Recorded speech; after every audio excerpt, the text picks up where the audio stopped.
Di desa yang tidak begitu besar, berdirilah sebuah rumah megah berukuran besar di tengah sawah yang luas. Rumah itu milik Pak Sofyan, seorang peternak lele yang dikenal kaya raya. Dulu, desa ini hanya dipenuhi oleh rumah-rumah sederhana yang saling berdekatan. Namun, rumah Pak Sofyan tampak sangat mencolok di tengah pemandangan yang biasa-biasa saja. Terletak di pinggir desa, rumah itu seolah sebuah istana dengan dinding tinggi berwarna putih bersih dan halaman luas yang dipenuhi tanaman hias. Bahkan jalan menuju rumahnya pun dibuat lebih lebar, seakan-akan memberi penghormatan kepada pemiliknya. Masyarakat setempat selalu mengagumi kesuksesan Pak Sofyan. Tidak hanya rumahnya yang megah, tetapi juga kendaraan-kendaraan mewah yang selalu terparkir di halaman. Setiap kali orang lewat, mereka selalu membicarakan tentang bagaimana Pak Sofyan bisa memperoleh kekayaan sebanyak itu dalam waktu yang singkat. Ada yang berkata, dia adalah orang yang jujur dan bekerja keras. Namun ada juga yang berbisik di belakang, menyebutkan bahwa kekayaan Pak Sofyan bukan hanya karena kerja keras, melainkan karena ia telah menjalin kesepakatan dengan kekuatan gaib. Namun, meski gosip tentang pesugihan sering terdengar, tidak ada yang tahu pasti bagaimana dan dengan cara apa Pak Sofyan meraih segala kekayaannya. Bahkan beberapa orang yang pernah bekerja dengannya di peternakan lele itu pun hanya bisa menduga. Ada yang bilang Pak Sofyan punya cara tertentu untuk merawat ikan lelenya hingga besar dan cepat panen. Ada juga yang menyebutkan di malam-malam tertentu Pak Sofyan pergi ke sebuah tempat yang jauh di luar desa dan tak ada yang tahu apa yang dia lakukan di sana. Pak Sofyan sendiri dikenal sebagai orang yang tertutup. Meski begitu, dia selalu tampil ramah dan murah senyum, terutama kepada para tamu. Senyum itu selalu hadir, meskipun terkadang senyum itu terasa aneh, seolah menyimpan sebuah rahasia yang dalam. Di balik senyum itu, ada sesuatu yang tampak kosong, sesuatu yang tidak bisa dijelaskan. Meskipun di depan orang banyak, Pak Sofyan seolah menyimpan sesuatu yang gelap dalam hidupnya. Sesuatu yang tidak pernah dia ungkapkan pada siapapun. Pada suatu sore yang cerah, Pak Sofyan duduk di ruang tamunya yang luas, menikmati secangkir teh hangat. Ruangan itu dihiasi dengan lukisan-lukisan indah dan perabotan mahal yang seakan-akan menunjukkan bahwa sang pemilik benar-benar mengapresiasi seni. Di luar, suara gemericik air dari kolam lele terdengar menenangkan. Kolam-kolam itu begitu besar, hampir seperti danau mini, dengan airnya yang jernih dan ikan-ikan lele yang bergerak perlahan, seolah hidup dalam keharmonisan yang tenang. Pak Sofyan sedang berbicara dengan seorang temannya, Pak Gunawan. Pak Gunawan adalah seorang petani yang sudah cukup lama tinggal di desa itu. Meskipun tidak sekaya Pak Sofyan, Pak Gunawan adalah orang yang bijaksana dan sudah lama mengenal Pak Sofyan. Mereka berdua biasa bertemu untuk membicarakan hal-hal seputar usaha mereka. Meskipun belakangan ini, pertemuan mereka terasa lebih sering, seiring semakin menanjaknya bisnis lele milik Pak Sofyan. Sudah lama Sofyan, bisnis lele kamu makin maju saja ya, ujar Pak Gunawan sambil menyesap teh hangat yang disajikan oleh Pak Sofyan. Matanya memandang keluar jendela, menikmati pemandangan kolam yang indah. Pak Sofyan mengangguk pelan. Ya, semua berkat usaha keras Pak. Tapi saya juga merasa ada lain yang membantu saya. Ada kekuatan yang lebih besar Pak Gunawan. Jawaban Pak Sofyan membuat Pak Gunawan mengernyitkan dahi. Kekuatan yang lebih besar? Dia menatap Pak Sofyan dengan tatapan curiga, seolah mencoba membaca ekspresi wajah temannya yang terlihat begitu tenang. Kekuatan apa Pak Sofyan? Tanya Pak Gunawan. Nada suaranya agak berubah, tidak seperti biasanya. Pak Sofyan hanya tertawa pelan. Matanya menyipit, seolah tahu bahwa Pak Gunawan mulai merasa curiga. Itu rahasia Pak. Saya cuma berusaha mencari jalan yang benar. Tapi kadang kita harus sedikit berbeda untuk bisa sukses, jawab Sofyan sambil menyeringai tipis. Pak Gunawan merasa ada yang ganjil dengan cara Pak Sofyan berbicara. Rasanya seperti ada sesuatu yang disembunyikan. Tapi dia tak tahu pasti ada. Ada ketenangan dalam diri Pak Sofyan. Tetapi ketenangan itu terasa aneh, seolah menyembunyikan sesuatu yang gelap. Sesuatu yang berbeda? Pak Gunawan kembali bertanya, mencoba menggali lebih dalam. Iya, jawab Pak Sofyan singkat, melemparkan pandangan jauh keluar jendela. seolah menghindari tatapan Pak Gunawan yang tajam. Terkadang kita harus melakukan hal yang tak biasa untuk meraih yang luar biasa. Tidak ada yang mudah di dunia ini, Pak. Pak Gunawan terdiam. Kalimat-kalimat Pak Sofyan mengusik pikirannya. Sejak pertama kali mendengar cerita tentang Pak Sofyan yang tiba-tiba kaya raya, Pak Gunawan merasa ada yang aneh. Beberapa bulan yang lalu, bisnis lele Pak Sofyan memang melambung begitu cepat. Peternakan lelenya berkembang pesat, dan dia berhasil menjual ikan-ikan lele dalam jumlah besar ke kota-kota besar. Semua itu membuat Pak Gunawan penasaran, dan akhirnya dia memutuskan untuk datang langsung dan mengunjungi Pak Sofyan di rumahnya. Pak Gunawan mencoba tersenyum, meskipun ada perasaan tidak nyaman yang mulai tumbuh di dalam dirinya. Ya, tentu saja Sofyan, tapi hati-hati, kadang jalan yang berbeda itu bisa membawa masalah loh. Pak Sofyan hanya tersenyum tipis, namun senyumnya itu terasa lebih dingin daripada sebelumnya. Masalah? Tidak, Pak Gunawan. Nah, wong saya sudah terlalu jauh untuk mundur sekarang kok. Yang penting hasilnya bisa dinikmati. Pak Gunawan hanya mengangguk pelan, walaupun hatinya masih terasa risih. Dia memandang Pak Sofyan, dan sekali lagi dia merasa ada yang tidak beres. Senyum Pak Sofyan yang terus terukir di wajahnya, seakan-akan tak pernah pudar. Namun ada kehampaan yang tersirat di dalamnya.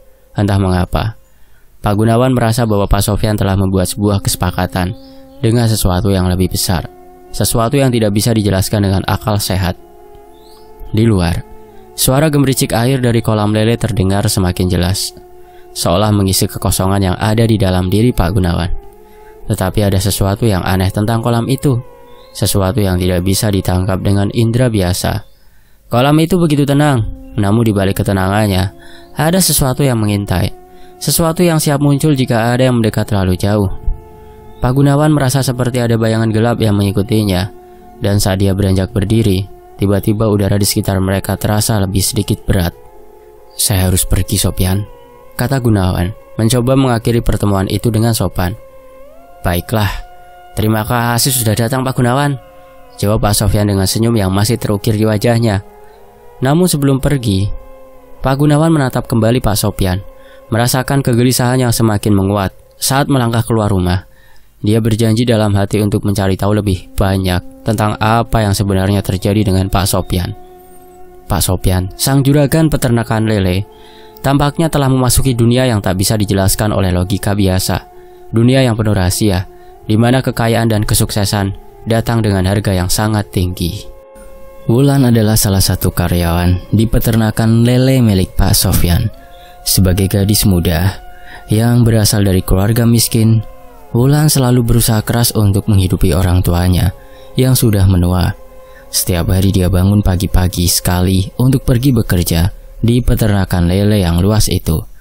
Wulan bertugas membersihkan kolam lele, memberi makan ikan-ikan yang besar-besar itu, dan memastikan semuanya berjalan dengan baik. Pak Sofyan sangat puas dengan kinerja Wulan, karena dia bekerja dengan sangat telaten dan tidak pernah mengeluh. Wulan tidak peduli dengan rasa lelah karena kerja kerasnya.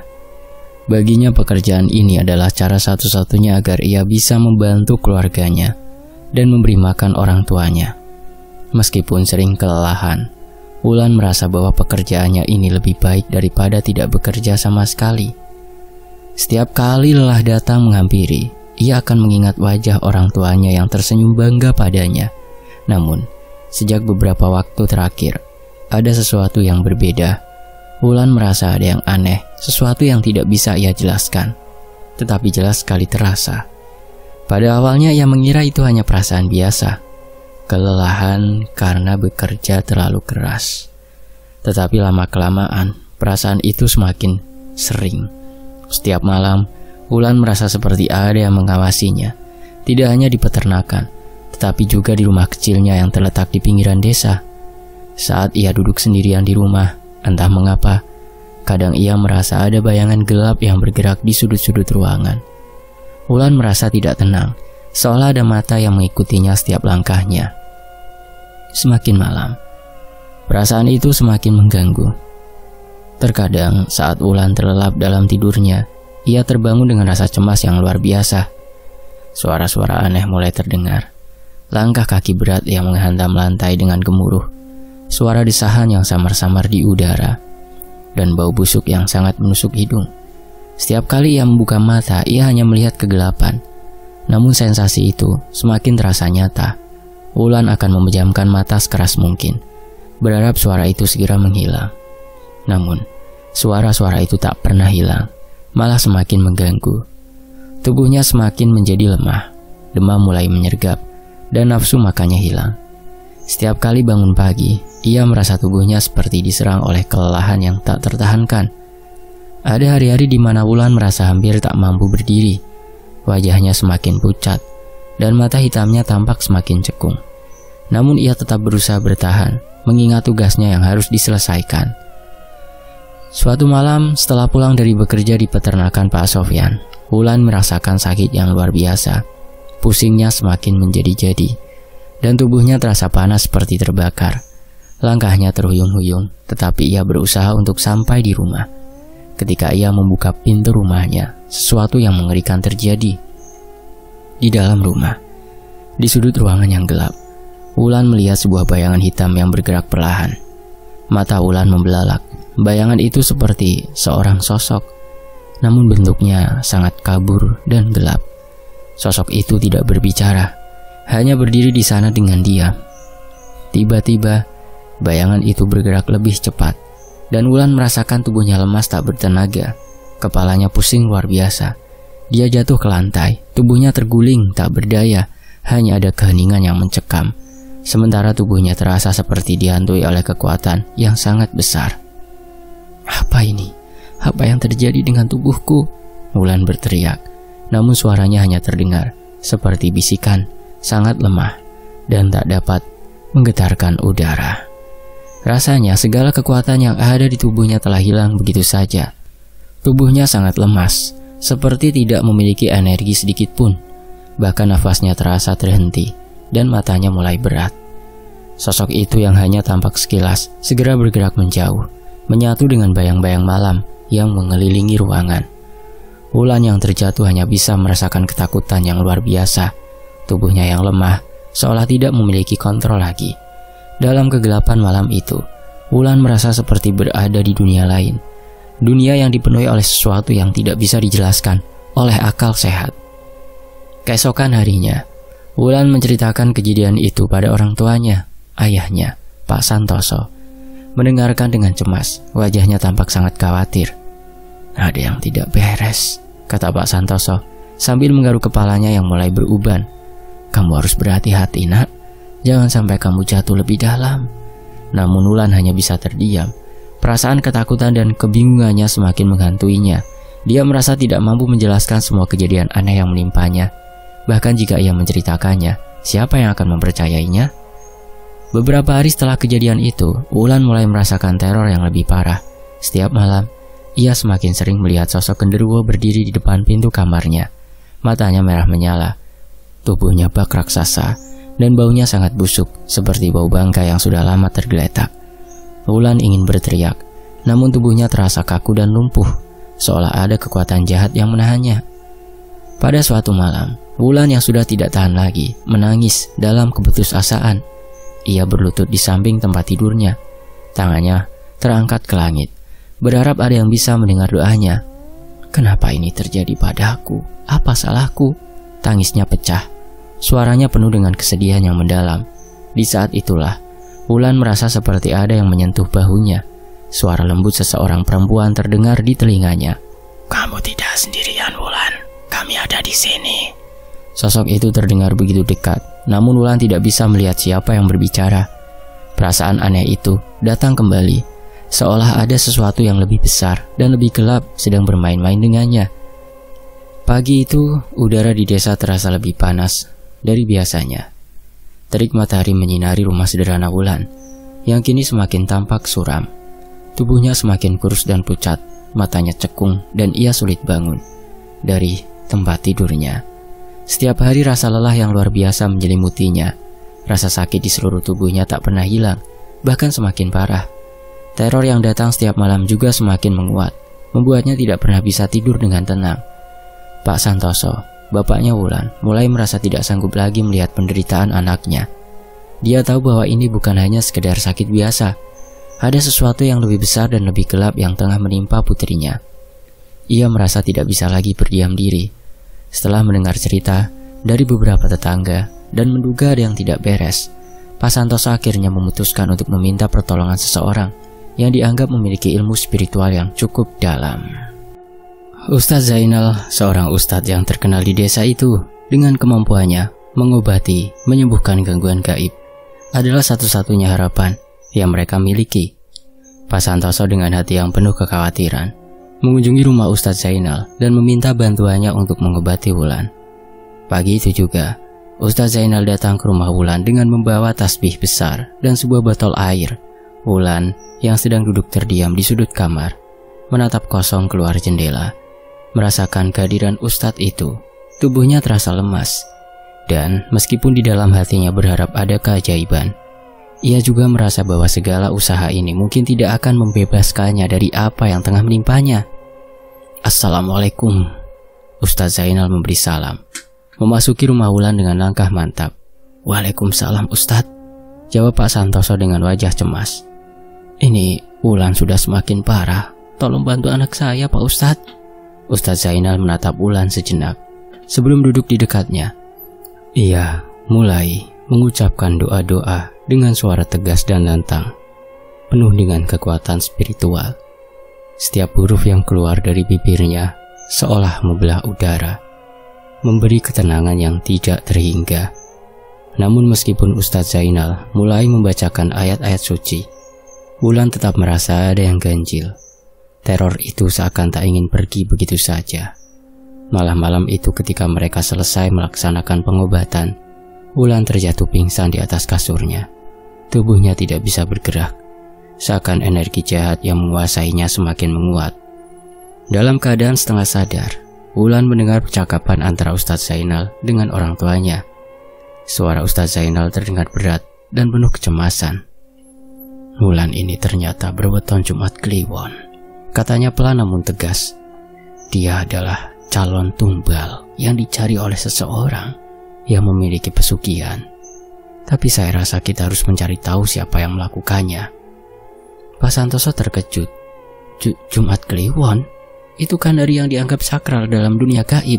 Hari yang penuh dengan energi mistis yang seringkali digunakan dalam ritual-ritual hitam.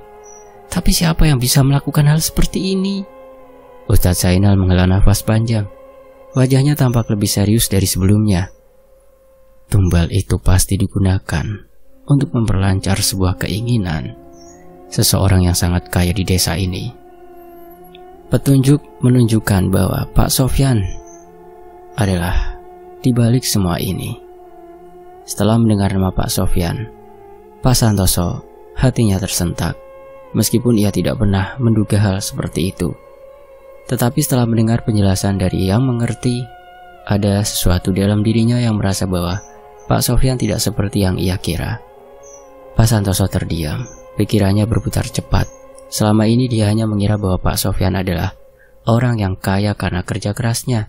Tetapi kini segala sesuatu yang ia dengar dan lihat sepertinya semakin mengarah ke satu kesimpulan yang menakutkan.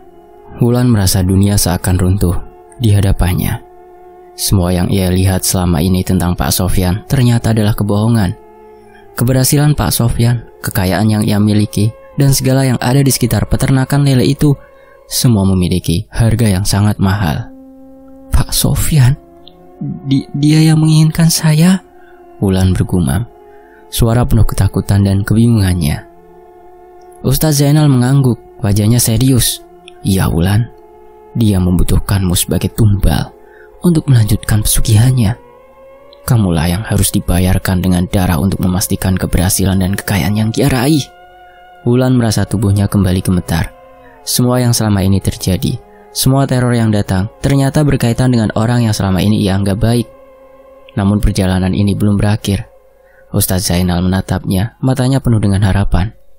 Kamu harus berhati-hati Wulan.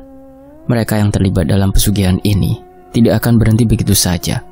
Kamu harus mencari jalan keluar. Dan untuk itu kamu harus mengetahui lebih banyak lagi. Wulan menatap Ustadz Zainal dengan mata penuh tekad. Kali ini ia tidak akan menyerah. Bagaimanapun caranya, ia harus keluar dari cengkraman kegelapan ini. Meski harus menghadapi Pak Sofyan, dan rahasia yang selama ini tersembunyi. Singkat cerita, setelah berbulan-bulan hidup dalam ketakutan dan penderitaan, akhirnya Wulan berhasil sembuh, berhasil lepas dari jerat pesugihan. Proses penyembuhan itu bukanlah hal yang mudah. Meski bantuan Ustadz Zainal dan keluarga telah banyak membantu, trauma yang ditinggalkan oleh teror sosok genderuwo, ingon-ingonnya Pak Sofyan, dan rasa sakit yang menyiksa tubuhnya masih membekas dalam ingatannya. Wulan sering terbangun tengah malam, meringis ketakutan, meskipun tak ada lagi sosok itu yang datang. Namun dengan waktu ia belajar untuk menerima kenyataan dan melanjutkan hidupnya. Di sisi lain, Pak Sofyan yang dulu adalah seorang juragan kaya raya dengan peternakan lele yang tak terkalahkan, kini terbaring lemah di rumahnya yang luas namun sepi. Penyakit yang menghantui tubuhnya semakin parah. Tubuhnya yang dulu tegap kini layu, penuh dengan bercak-bercak hitam di kulit yang semakin memucat. Wajahnya yang dulu tampak penuh percaya diri dan kemenangan kini terlihat kusut, penuh rasa penyesalan dan keputusasaan. Hidupnya telah berubah drastis. Bisnis peternakan lelenya yang dulu menguntungkan kini bangkrut. Rumah megahnya yang dulu penuh dengan kemewahan kini terasa kosong, seperti rumah berhantu yang tak dihuni. Uang yang berlimpah kini sudah habis, menguap begitu saja seiring dengan berjalannya waktu dan penyakit yang tak kunjung sembuh. Setiap malam rasa sakitnya semakin mendera dan tidur tak lagi datang dengan mudah. Setiap gerakan tubuhnya terasa seperti siksa, seolah-olah ada yang mengikatnya dalam penderitaan yang tiada habisnya. Selesai. Demikianlah sebuah kisah, semoga terhibur. Sampai jumpa di kisah lainnya. Pamit dulu ya. Wassalamualaikum.